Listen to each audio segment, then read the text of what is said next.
Uh-oh, is it stuck? All right, here we go. The title of this Sunday school lesson today is Wrestling with God, just like I've been wrestling with this camera. Hopefully, it is broadcasting. I'll find out soon when people begin to comment and say, yes, it is broadcasting. So, we are in the book of Genesis, Genesis chapter 32. We're studying the story of Jacob. And speaking of wrestling with God, um, I've been wrestling with this scripture actually for about 20 or 30 years. And people have taught this in very interesting ways because there's some strange things in this story about Jacob wrestling with God. And so I think I've got a hold on it, and it's kind of different. There's slightly different twist than how it's preached. And I know why it's preached a certain way because there's just a couple things that, well, that doesn't make sense. Why would God do that? So, so let's review. Um, uh, Jacob and Esau have gotten in a fight 20 years ago. So Jacob runs away, goes to stay with his uncle Laban. After 20 years, he comes back from Uncle Laban. He's got 11 kids. He's going to have 12, but I mean 11 sons. He's going to have 12 sons. But right now he has 11 sons, lots of goods and camels and goats and all sorts of stuff.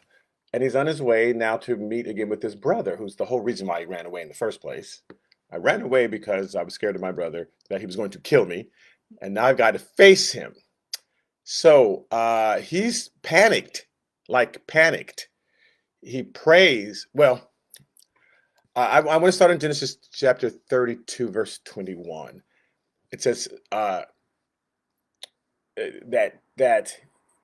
Jacob, well, right before this verse, Jacob has sent his four wives and 11 kids across this brook called Jabbok, which is a little tributary of the Jordan River. And he's he sent them across, and now he's all by himself. So in 21, it says, so the present went on over before him, but he himself lodged that night in the camp. So he sent all his possessions, everything he owned. He literally is by himself with nothing. He just needs to be by himself because he's so panicked. Uh, and verse 22 says, and he rose that night, took his two wives, his two female servants, his 11 sons. He crossed over the ford of Jabbok. He took them, sent them over the brook, and sent over what he had. Then Jacob was left alone. So he's in this interesting position, and God's about to correct some thinking, that an image that Jacob had of himself that he got at birth, that was given to him by his parents. It was a wrong image. They gave him the wrong image of who he was, and God is correcting that. He's not changing Jacob into someone new. He's revealing to Jacob who he's always been. And that's what God does to us. Here's how I created you. Here's the mission that I gave you to do with your life, and you've been on the wrong road. So I'm putting you on the correct road that will fit you, that will make you happy. This You'll feel fulfilled in this way. You thought you were going to be fulfilled in those other ways, but you're going to be fulfilled in this way. Um, so uh, I am going to um, hmm, I'm normally about this time, a couple people comment to let me know that this is coming through. And so I'm not sure if it is or not. So I'll just keep going for a little bit longer, but it's been about 3, 4 minutes. So maybe this is not happening yet. Uh,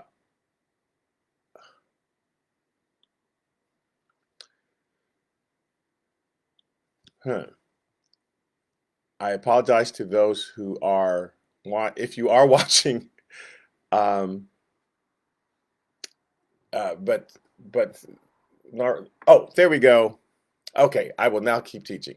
Okay, so um, sometimes we are on the wrong road. We have a wrong image of ourselves, and so we're accomplishing the wrong things, and there's not a fit. We're stressed out because we have an image and a destiny in mind, but God has a different way that He has created us. It's like fitting square peg in a round hole. It's just, why isn't this working? Because that's the wrong path. That's the wrong hole you're in. God designed us a different way. And when we're finally doing what God designed us to do, when we are finally um, achieving with God and on that path, oh, everything it finally flows. Okay, it's finally flowing, right? So let's look at what happened so that we can understand this wrestling. Again, this is about the wrestling. Why was God wrestling with him? What was the purpose? We can discover just from the beginning. So, going back and looking over Jacob's life from the time he was in the womb, it says in Genesis 25, verse 22, it says, the children struggled together within her. This is within his mother, Rebecca, right? And she said, if all is well, why am I like this? So she went to inquire of the Lord, and the Lord said to her, two nations are in your womb, two people shall be separated from your bodies. So, which is interesting. Twins tend to get along. Twins tend to develop their own language, and but he's saying you've got two totally different nations in your womb. They're going to go in two totally different directions, which is not normal for twins. It says two people shall be separated from your body, and one people shall be stronger than the other, and the older shall serve the younger. Now, I assure you, she shared this with Isaac. She didn't keep it secret. Oh, that's why. Okay, I know why there's been struggling going on. And so there was wrestling going on in the womb. God duplicates at this point in Jacob's life. He kind of says, "Let me take you back to the womb where you were wrestling, so I can start you on the correct path because you were on the wrong path." So that's part of why the angel's wrestling with God, because Jacob was wrestling when he came into the world and then got the wrong image. So in Genesis chapter 25, verse 24, so when her days were fulfilled for her to give birth, indeed there were twins in her womb, and the first came out red, and he was like a hairy garment all over, so they called his name Esau, which means hairy. But afterward his brother came out, and his hand took hold of Esau's heel, so his name was called Jacob, and Jacob means supplanter or deceitful. It's or literally one who takes the heel, like. And the fathers were responsible at that time for naming the kids. So when he heard that the older was going to serve the younger, that was already a puzzlement to him. That's not how it goes. The older is, you know, the elder is supposed to get everything, and that didn't sit well with him. We know it didn't sit well with him. Well, we'll just it didn't sit well with him, and I'll be able to back that up. So he sees him grabbing the heel, and he call you're a supplanter. You're somebody who's trying to take someone's place. Because it says the older is going to serve the younger. Look at you. You're one of those deceitful people who's going to try to take what's not yours. And that's the impression that Jacob got. You take what's not yours, Jacob. That's what I'm going to call you. Someone who takes what's not yours. You're a fraud. You have imposter syndrome. That's a thing that we've identified today. When someone is in a position and inside of their head they think, I'm really not good for, I'm not going to be able to make it. I'm an imposter. I just got promoted to this position, and at some point everybody's going to find out I really shouldn't be here. And it's this stress that happens when people get promoted into a place where they don't think they really belong, and they think at some point they're going to find out that I don't know what I'm doing. And that's kind of the message they gave to Jacob. You're an imposter. You're a supplanter. You're taking what's not yours. And that's what they called him every day of his life. Oh, there's the supplanter. There's the deceitful one. There's the one who tries to get what's not his. And so he takes on this image in his head. I'm somebody who just tries to take what's not mine, and he believes it. Uh, in verse 27 of that same chapter, it says, so the boys grew. Esau was a skillful hunter, a man of the field. But Jacob was timid and mild, and he dwelt in tents, where his mom lived in the tents, right? And Isaac loved Esau because he ate of his game, and he went and hunted. But Rebekah loved Jacob. Now, so we've already got a problem that it's clear that Isaac does not like Jacob. And so very important that a boy have his father's love. That affects you already when you think, my father doesn't approve of me. My father doesn't, because sometimes we reflect that back unto God. However we look at our fathers is sometimes how we look at how we think God looks at us. So if you have fathers that are very hands-on and loving and gentle, then you think, oh, that's how God is. You have fathers that are distant and not there. Sometimes we think, yeah, that's how God is. He's distant and not there. If you have a father that's very protective, you think, see how God will protect me. If you have a father that just pushes you out there and says, hey, you're on your own, then sometimes we think, oh, that's how God is. He just pushes that and I'm on my own, you know? So already Jacob has an image of a God who really doesn't approve of who he is because I'm mild. I'm more like my mom. That's what Jacob is saying. And my father doesn't approve of that. So he's going to think that God feels the same way. God doesn't really approve of who I really am. And I'm already a supplanter and one who tries to take what's not his. That's what I've been told I am. And so I guess that's what I'm going to have to be. Um, so in Genesis chapter 25:31, Jacob says, sell me your birthright to Esau. Esau, you're the oldest. I want your birthright. First of all, I've already been told that I'm not gonna that who I am is not good enough. So I want what you've got. And Esau, who could care less about stuff like that, says, sure, I'm hungry. I'll sell my birthright. What am I inheriting? We don't own anything really. So and that's one reason why it says in the womb, God already had said, Jacob I loved and Esau I hated. Well, that's a bad translation. It should be, and Esau I loved less. Because in the womb, Esau already just didn't care about the things of God. And Jacob, although there really wasn't anything really to inherit, they're in Canaan that they really didn't own that land that the Canaanites could have shown up at any point and said, what are you doing here? You know, Jacob still somehow had heard about the promises of God that his grandfather and his father taught and believed. So, and he believed in this God who didn't approve of him. That's what his mind said. But he knows I got to steal it. He didn't think that God's not going to give me anything. I'm the supplanter, so I'm going to have to take it from him. Now, Esau, again, Esau knows that he heard this prophecy that the older is going to serve the younger. This is why when Esau was old and starting to go blind, that he says to, I'm sorry, not Esau, Isaac had heard the prophecy, right? Your younger son's going to rule over your older son. So he's going to correct that. I'm going to correct that. He takes it on himself. So when Isaac is alone with Esau, he says, listen, hey, go and bring me some food, and then I'm going to bless you. Now, this was not a thing. This is I, Abraham didn't bless Isaac. He's trying to reverse. I'm going to be dead soon, so I want to reverse the prophecy that my wife thinks she heard. And so he calls him over and he's going to pray for him, right? Now Rebecca overhears it and says, listen, your dad's about to reverse this thing. He's going to bless Esau. I overheard what he's about to do. So you sneak in there. And again, that belief that the only way you can get from God is you have to be someone you're not.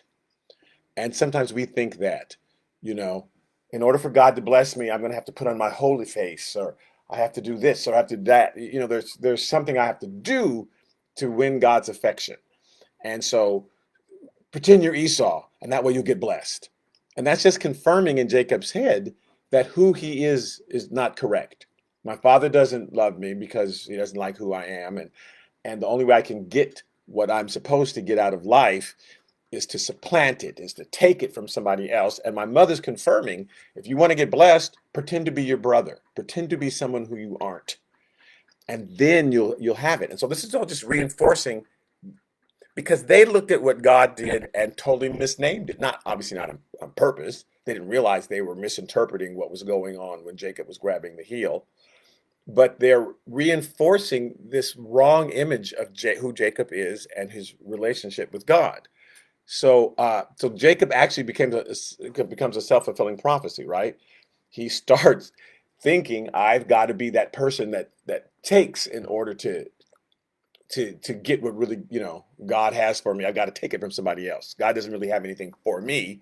I got to supplant somebody else in order. I got to push you out of line in order to get what God wants. And some people think that they've gotten that message somehow. I don't have my own. I've got to steal your thing. Um, so um, Jacob, I'm sorry, Isaac thinks he's praying for Esau. And that's reminding us in that in Genesis 27, he says in Genesis 27:29, let people serve you and nations bow down to you. He thinks he's praying over Esau and he's reversing what God had said. Be master over your brethren and let your mother's son bow down to you. And so that's clear that Esau knows about that prophecy. And he's like, no, your mother's son, that Jacob, that second born, he's going to bow down to you. And so even though uh, Jacob is hearing this, he's still in his mind, this is Esau's blessing that I'm stealing from him. God doesn't have something really for me. He doesn't have something for me. And so I've got to steal somebody else's blessing in order to get it. And that's how he's believing, right? Uh, so Esau then finds out and says, I'm going to kill you. In fact, here's what Rebekah says to him in verse 42 of 27.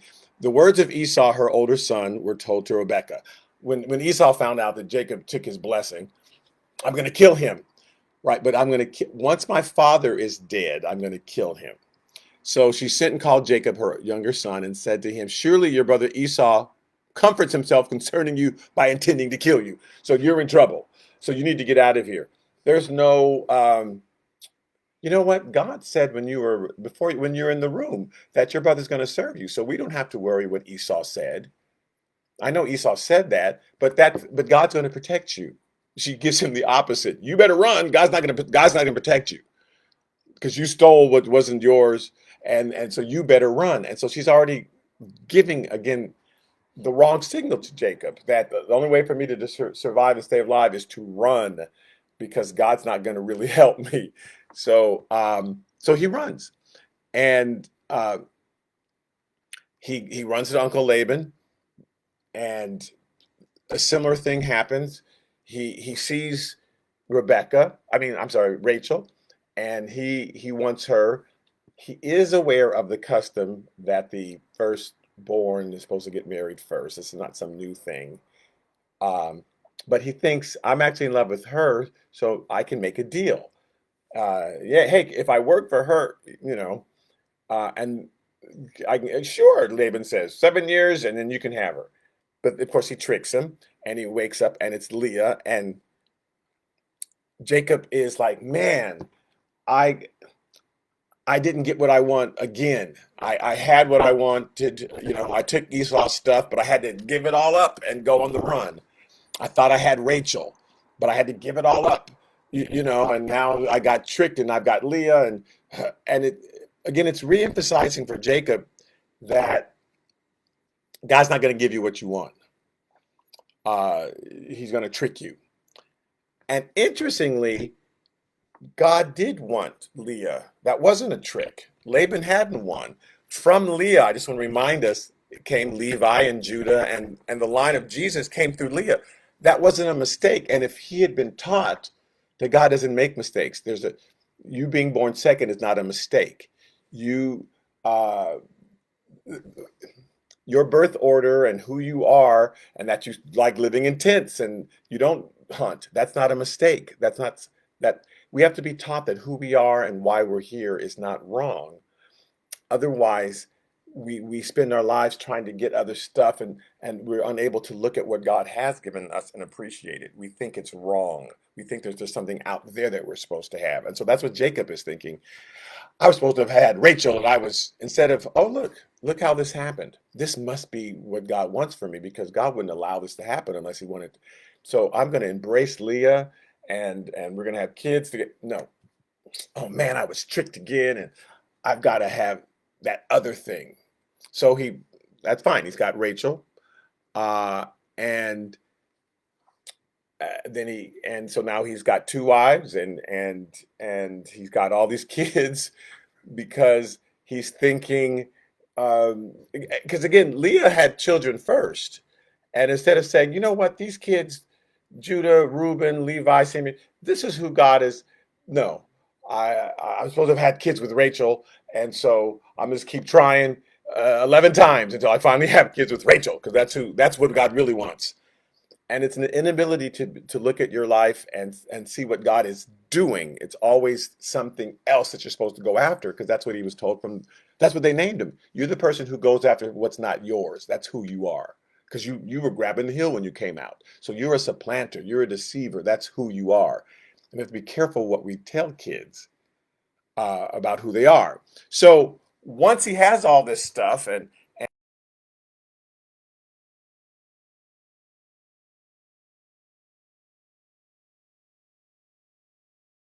again, just like Esau, I got his birthright, I got his blessing, and then Esau was going to kill me and take it all back. Laban's going to kill me and take all this stuff back.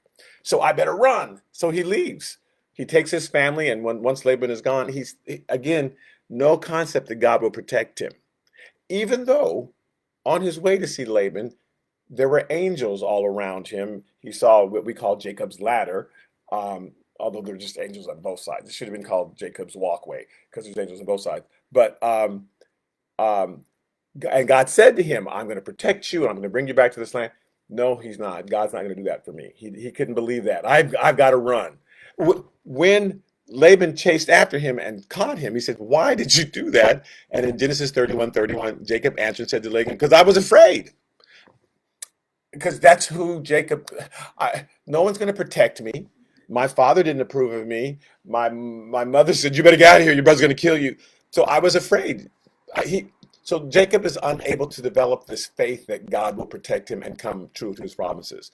I ran because you were going to not let me go, and you were going to take everything back. It says, "For I said, perhaps you would take your daughters from me by force."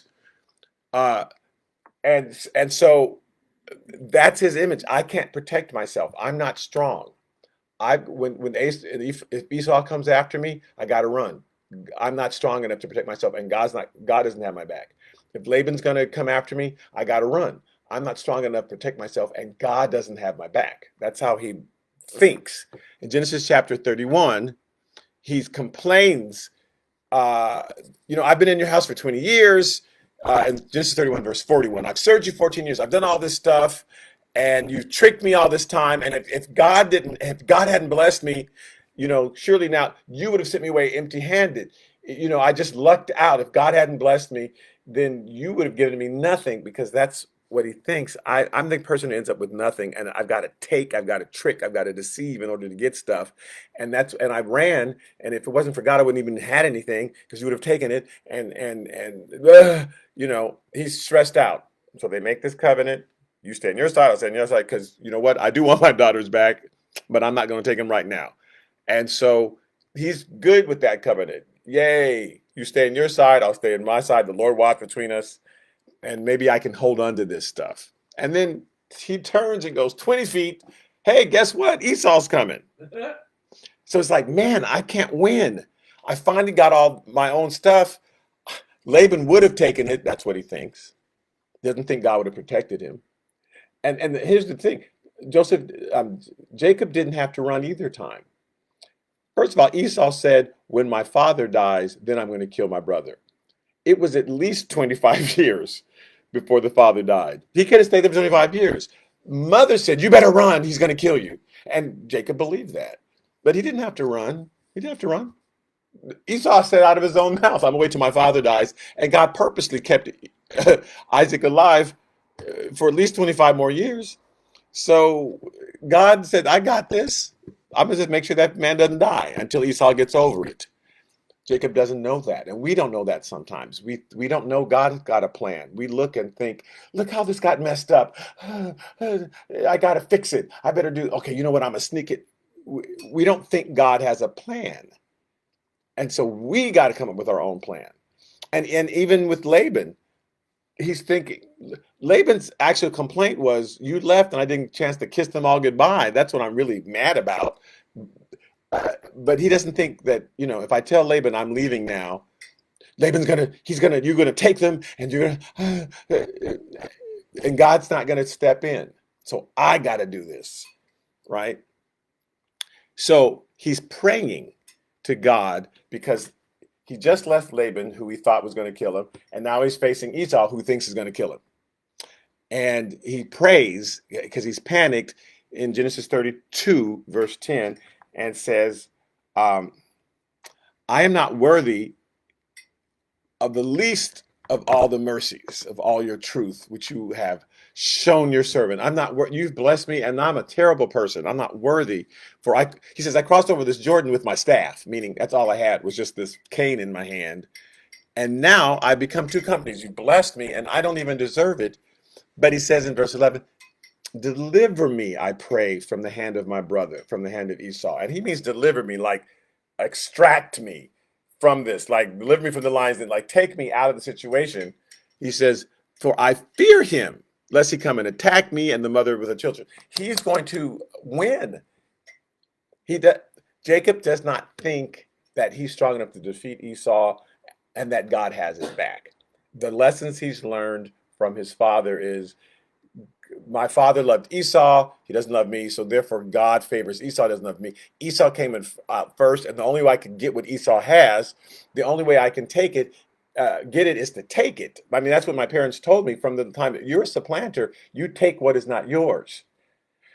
So because when they hear that, the older is going to serve the younger, they think, well, that must be by force. I guess it's going to be by force or by trickery or somehow. That's the only way that's going to work out, because we don't understand God's plans, how the older is going to serve the younger.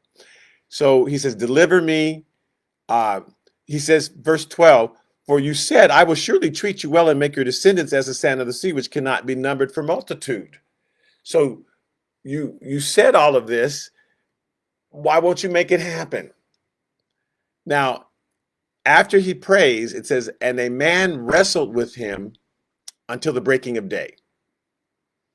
So he's all by himself, and a man wrestled with him until the breaking of day. Now, in Hosea chapter 12, verse 3, in Hosea 12 and 3, he equates the two wrestlings together.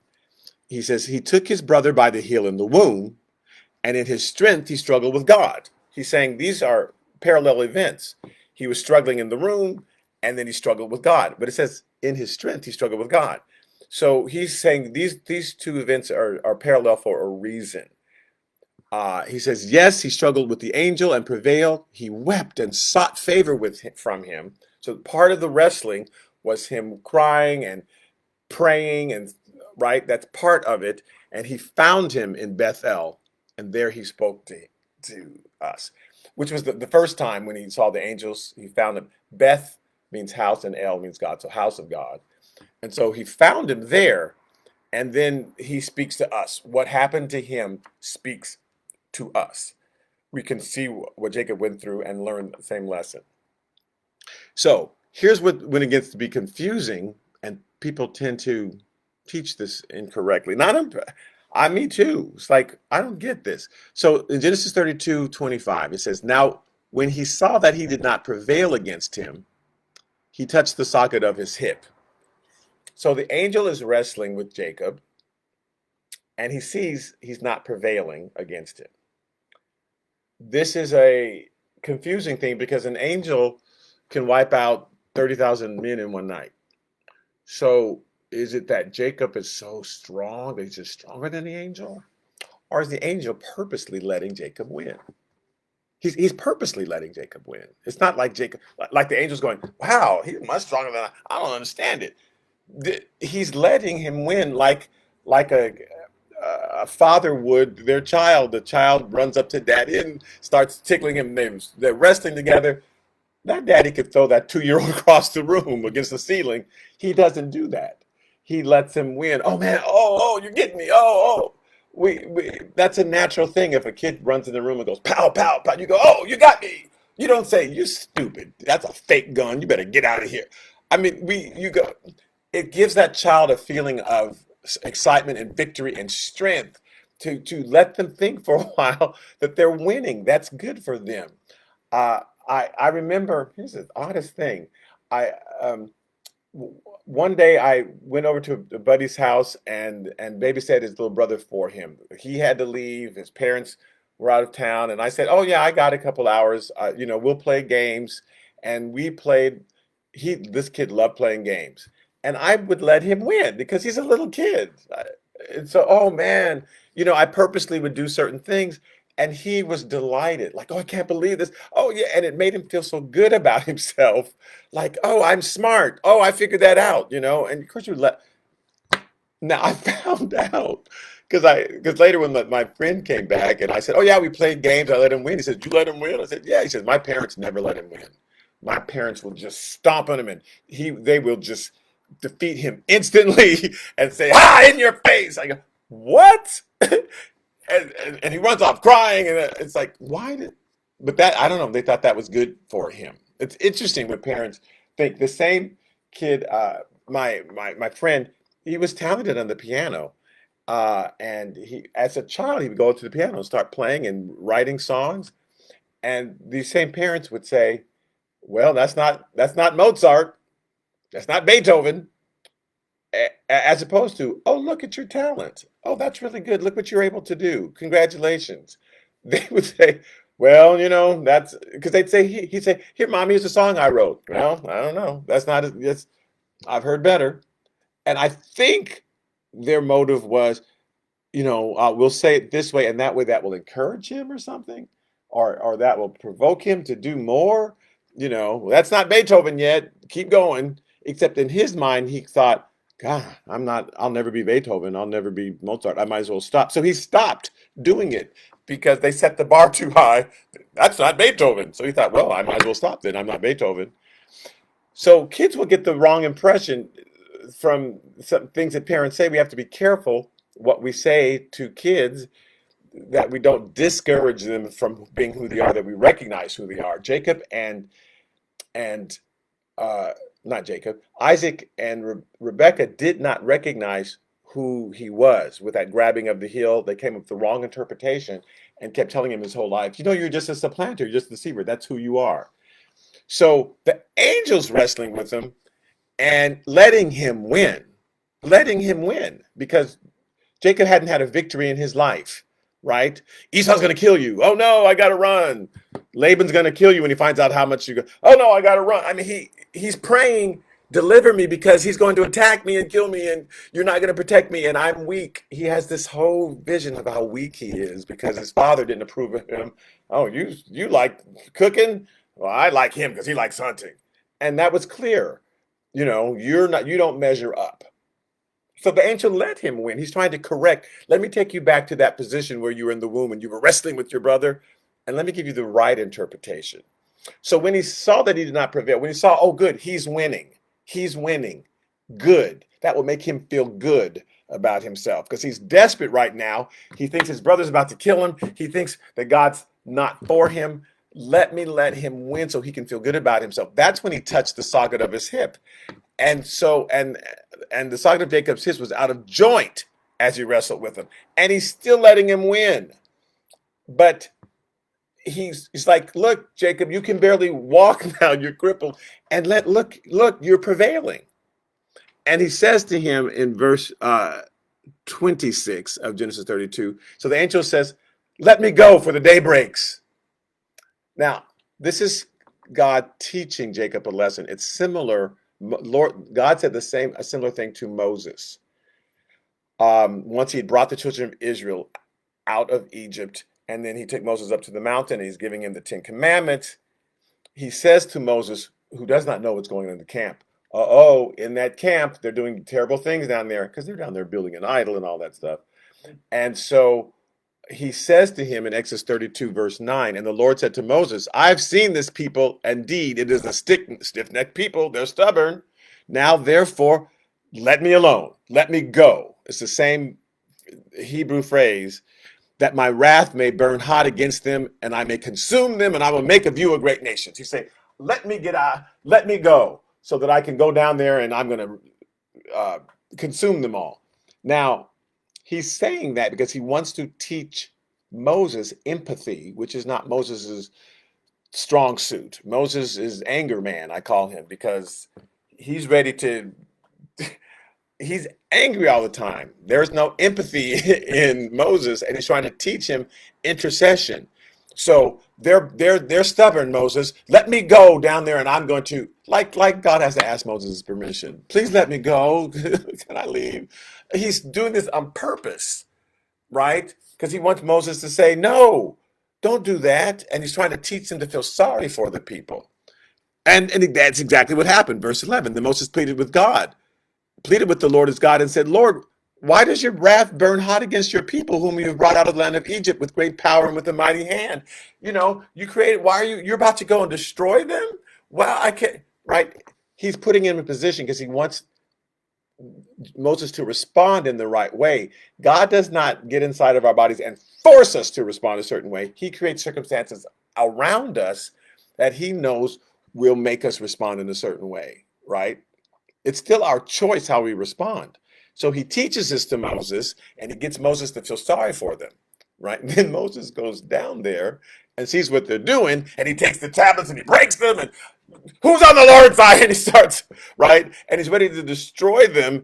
And then it finally clicks in the lesson, and he goes to the Lord and pleads for them and prays and to stop the plague and and realizes, oh, here's what God was trying to teach me. So when the angel says, let me go, for the day breaks, he wants a certain response out of him. Now, so again, half the night they were wrestling under normal conditions, and then the next half of the night, he's barely holding on, but he's still winning. The angel's still letting him win. And he says, let me go, for the day breaks. And he says, I will not let you go unless you bless me. I want my own blessing. Because he's been living under Esau's blessing all this time. He snuck in. He pretended to be Esau. God was blessed in Jacob's mind. He was blessing somebody that wasn't him. All this that I've got, it really supposed to be Esau's. This is one of the reasons why when when Jacob sent goods to Esau, he sent messages to Esau as Esau's approaching him. He kept saying, I'm your servant. Oh, Lord Esau, you're the Lord and your humble servant. He's trying to reverse that thing. I know I took your blessing and that I'm supposed to be Lord. But here, you're the Lord. I'm your servant. I'm your servant. I'm your servant. I'm your servant. And he's trying to, I stole your blessing. It's still in Jacob's mind, his blessing. Esau's blessing. So he says, I want my own blessing. I want what's mine, right? I will not let you go until you bless me. So he said to him, okay, and this is the blessing. This is not a non sequitur. This is not, and he just changed the subject. He said, what your name is? No, so he said to him, what is your name? So he says, Jacob.